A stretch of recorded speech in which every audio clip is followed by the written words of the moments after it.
காத்திருக்கும் சீதைக்கெல்லாம் ராமன் கிடைப்பதில்லை. ராவணர்க்கு சீதை என்று பிரம்மன் எழுதவில்லை. புதிய பாதை போட்டுக் கொள்ள எவரும் மறுப்பதில்லை. பலிகள் கேட்கும் பழமை தன்னை யாரும் பொறுப்பதில்லை. பெண்ணுக்கு பெண்ணிங்கு எதிரி இல்லை. பெண்மையை காட்டிலும் தெய்வமில்லை. அத்தை கண்களில் அன்னை தோன்றினாள். தோன்றினள் மாகாளி, அவள் பரிசிந்த பொன்தாலி. இது காதலின் சங்கீதம், புது குங்கும சந்தோஷம். மாற்றும் மாலையும் ஏற்றும் தீபமும் மங்கள பண்பாடும் ஸ்ரீதேவியின் கல்யாணம்.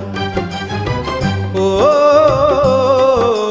மங்கள பண்பாடும்